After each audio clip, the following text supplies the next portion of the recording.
हेर्नुहोस् यी मैले लगाएँ हो। यो चाहिँ महँगो पनि छैन हो, मलाई चाहिँ मन परेर अस्ति पनि मगाएको थिएँ हो। यो चाहिँ नाइट सुट हो। दार्जिलिङमा त अब गरम त लाग्दैन है, तर सजिलो रहेछ अब गरम दिनमा चाहिँ लाउने हो। मलाई चाहिँ मन पर्यो, कलर पनि हो।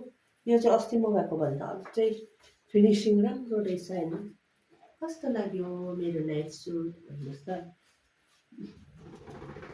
राम्रो रहेछ, साइज पनि ठिक्कै रहेछ हेर्नु हो, साइज पनि ठिक्कै रहेछ।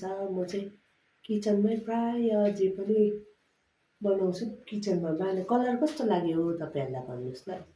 यो चाहिँ मैले मेसोबाट मगाएको, महँगो पनि छैन, रिजनेबल प्राइसमै छ हो।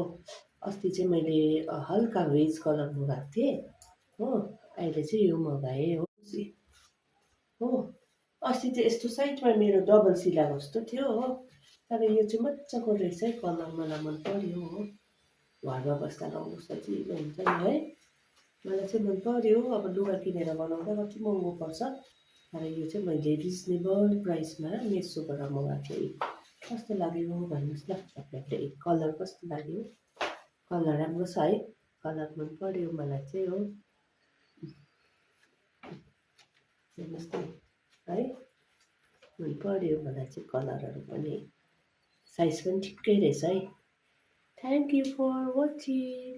हेलो मेरो फेसबुकको साथीहरू, हेर्नुहोस् न मैले अनबक्सिङ त गर्दैछु त कि यो अस्ति आएको सामान खोल्नुभन्दा बिर्सिहाल्दो रहेछु। यो मैले मेसोबाट मगाएको हो, खोलेकै छुइनँ।